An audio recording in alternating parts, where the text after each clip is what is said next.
Magandang araw po.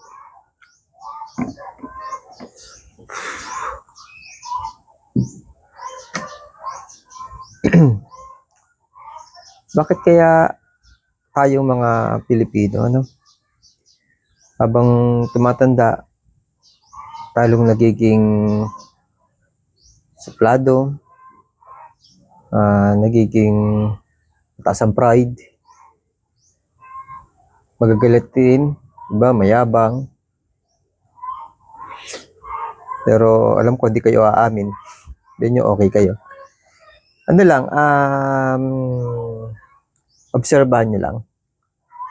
Ikaw mismo, sarili mo. Dahil ako, mahilig ako mag-obserba kahit sa sarili ko.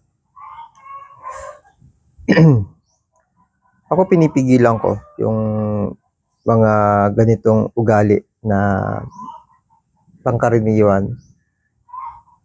Hindi lang naman sarili ko. Ako sinasama ko yung sarili ko sa kwentuhan, sa damay-damay ng lahat ito.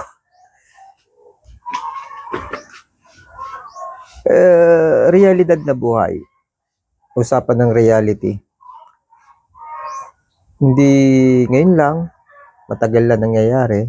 Matagal ko na inaobserbahan. Yung sabi ko nga, hindi free yung sarili ko. Kasi kahit ako, napapansin ko din yan sa sarili ko. Kaya ginagawa ko, iniingatan ko yung mga pagkakataong maging ganun ako. Kasi pangit talaga. Pangit talagang tingnan, pangit. Possible na pwedeng mapaaway. May mga ganong Pero marami sa atin, hindi nila napapansin sa sarili nila na ganun sila. O minsan hindi nila matanggap sa sarili nila na ganito sila.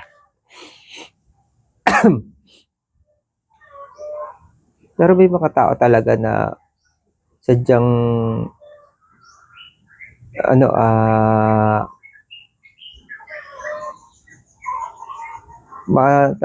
tawag dito, mahaba yung pasyensya.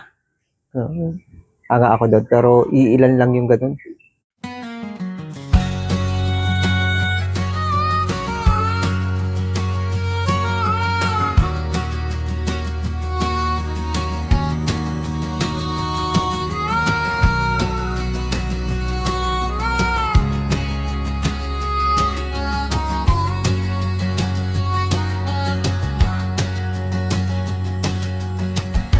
Maglagay ng time na dapat ay mag-relax.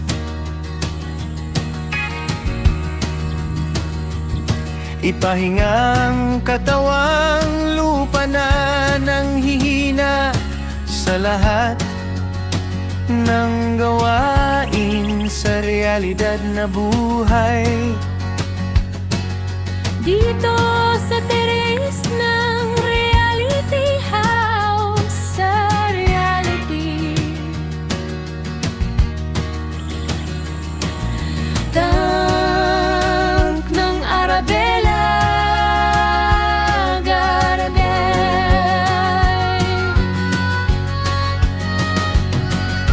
Magpahinga na gusto ko, talagang enjoy ako lagi at hindi ko pagpapalit. Saan man ako pumunta, ang kamsit na ito taging babalik.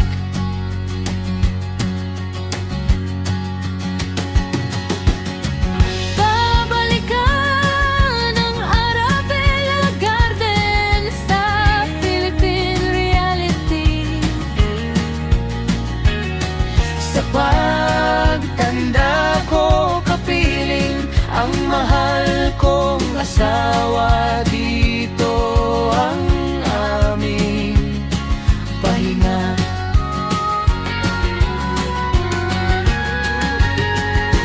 Sa terrace ng camp reality ng Arabella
merong likas sa kanila yung mapagpasensya.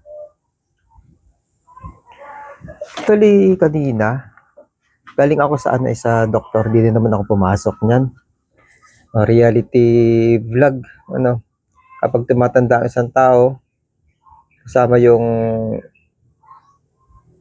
mga bagong nararanasan at nararamdaman sa katawan na yung kabataan, hindi tayo ganito. Pero habang tumatanda, nagiging sakitin tayo.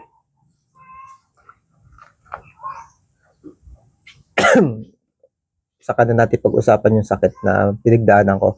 Ang topic natin ngayon, bakit tayo mga tao, tayo mga Pilipino, habang tumatanda, nagiging pangit yung ugali. Mabilis magalit, hindi nakakapagtimpi, mahina magtimpi. Kanina kasi, habang nagmamaneho ako, ang daming mga, siguro dahil maulan, tapos yun, mahirap pagmaneho pag maulan, lalo na yung mga nakamotor, naka-owner type jeep, naka-jeep, yung hindi air condition yung sasakyan. Kasi nababasa sila, gusto na nila makauwi, mga ganun. Ang daming dahilan. O yung oras na naglalakbay ako, hapon na, yun, pasado launa, mag-alas 2. Gutom na, tulad ko din, gutom na kasi nagpa-check up ako. Wala pa akong kain. May sinusunod, intersection, pinagbigyan ko yung isang owner type jeep. Puno siya ng halaman sa loob. Hindi ako nagkakamali, para mga lansones yun o rambutan yung laman sa loob. Marami. Daming laman. May carrier siya sa taas eh. Mukhang lagayan talaga ng halaman.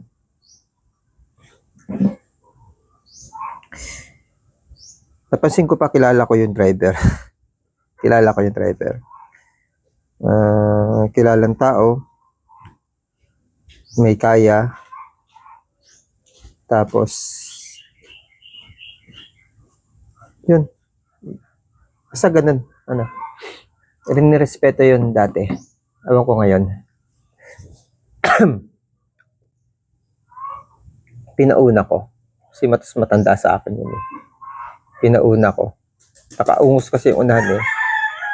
Habang hinihintay ko siya makapasok sa kantong papasukan namin, bali 3 karsada ang nagtatagpo sa intersection na yon. Yung pinanggalingan ko, yung pinanggalingan niya, at yung pupuntahan namin way. Maraming sasakyan, kaliwat kanan ng karsada, meron parehas doon sa 3 way ng karsada. Nag-traffic kami doon kasi owner type jeep siya. Mahina yung yung birada.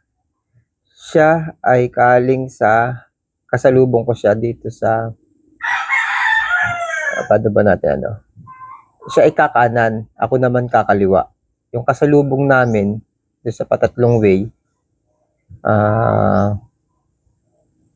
naalangan kasi maliit yung birada niya, hindi siya makapasok. Ang ginawa ko, tumigil ako, hindi ako tumutok kasi kita ko, tansyado ko na maalangan siya, posibleng aatras siya, hindi na ako tumutok. Yun nga, sabi ko, habang tumatanda ang tao, nawawalan ng pasensya, parang yung ugali, hindi nagiging pangit, nagiging pangit yung ugali. Doon nagkakaroon ng ng awayan sa karsada pag ganun yung hindi ka marunong magbigay sa kapwa mo. Buti na lang hindi siya pinatulan noong tricycle driver. Tricycle kasi yung kasalubong namin. Tapos marami na sa likod. Traffic na. Ako ganun din, traffic na. Siya, traffic na rin yung pinanggalingan niya. may way na pwede niyang gawin o umatras siya para makaabante siya at makapasok na ng dire-diretso. Hindi niya ginawa yun. Hindi ko na nga tinutukan eh. May nakatutok sa akin, hindi na ako makaka-atras. Ano, hindi na makaka-atras kung may nakatutok sa akin. Pero siya, pwede pa siyang umatras. Gusto ko na nga sanang babaan at paatrasin. Kaso pinapakiramdaman ko yung way niya. Hindi siya nag-attempt na umatras. Naka-aircon kasi yung sasakyan ko, hindi ko pakinig kung ano yung usapan nila. Kasi parang di din maganda yung itsura ng kasalubong eh. Pilit kasing, dahil tricycle yung ano, pilit kasing pinapaatras yung tricycle para makapasok siya. Umatras na yung tricycle, kita ko eh. Matras na yung tricycle, tutok na doon sa likodan, hindi pa rin makalusot yung ano, pero kinain na nung owner type jeep yung side nung ano, nung kasalubong. Malaki na, halos konting-konti na lang yung ano, yung clearance ng tricycle. Ginawa ng tricycle, inabante niya ng parampa, papunta sa rampa. Kaya kita ko yung tsura ng mga ano eh, yung mga sakay, tapos yung makalampas yung owner type jeep, hinahabol pa ng tingin ni kahit ng mga sakay. Yun, napansin ko lang, buti na lang, hindi lumaban, hindi kaparehas niya yung ugali ng driver ng tricycle, dahil kung parehas niya yung ugali, mag-aaway talaga yon. Pinilit niya na idiretso. Napailing na lang ako sa sarili ko, sabi ko, hindi ito yung hindi ito yung pagkakakilala ko doon sa nakasakay doon sa owner. Hindi ganun. Mabait yun eh, maano siya yun eh, pero bakit ganun yung ugali? Kaya sabi ko nga, may nababago. Habang tumatanda, sumasama yung ugali ng isang tao. Hindi ganun siya eh, dati. Hindi ito isang beses na nakakapansin ako sa karsada. Maano ko eh, mapagmatsyag ako eh. Tinitingnan ko, kinikilala ko yung tao, yung kaya nga siguro reality vlog yung ginagawa ko. Mahilig akong kilalanin na yung tao. Kung ano yung ginagawa niya, kung maganda yung ginagawa niya, maayos yung ginagawa niya, nakakatulong ba siya sa kapwa niya, ano, sa mga ginagawa niya, o nakakaperhisyo siya sa kapwa niya. Ayun, kung tingin ko, sa ginawa niya, nakakaperhisyo siya sa kapwa niya. Tayo dapat, ang goal dapat nating lahat, hindi tayo makasarili. Kailangan makatulong tayo sa kapwa natin. Hindi tayo magdagdag ng problema para sa kapwa natin. Reality talk tayo, kaya yun yung kwento ko. Sana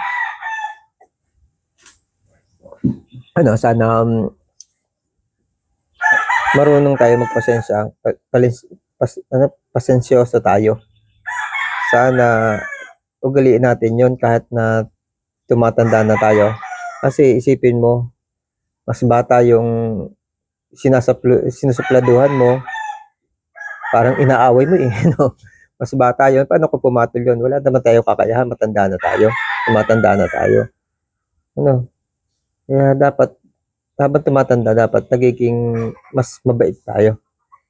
Parang tayo, sa pamilya natin, sa mga anak natin yun. Kaya sabi ko, ako pinipilit ko na hindi maging ganun. Pero, syempre, nakikita ko, kaya ako nasasabi, nagkakamali din ako, na dapat pagpasensya natin, lalo na sa pamilya, sa mga anak natin, nagiging mainitin ng ulo natin. Ano? Pero, dapat, hindi, pagbigyan pa rin natin, gumawa tayo ng way kung paano matututunan, maunawaan ng mga anak natin na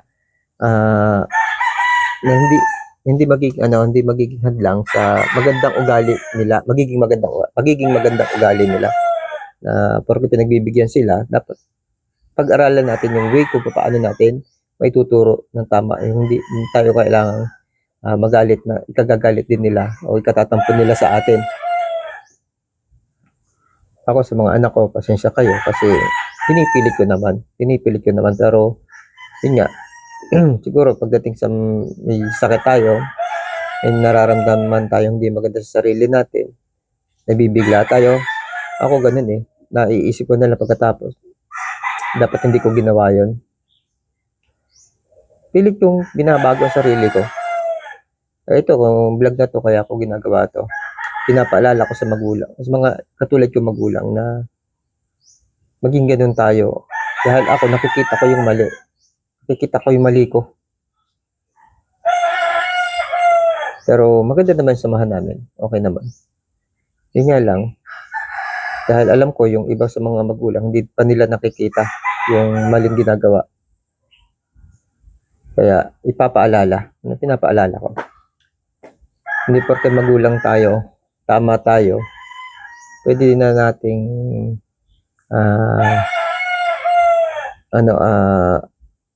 itama ang mga mali ng mga anak natin sa pamamagitan ng galit natin. Mali yun. Yun yung mali ko din ginagawa sa sarili ko.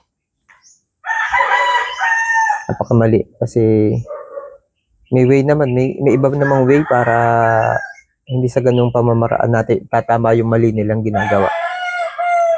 Normal na nagagalit tayo. Pero syempre dapat bago tayo magalit, mag-isip muna tayo para mabawasan yung mali. At isa pa, para matuto din yung anak natin na pag sila na yung magulang, sila na yung nasa katayuan natin. Iba na yung way, hindi na katulad ng nangyayari sa atin, no? Nasa tama yung pag titrain nila sa kanilang mga anak.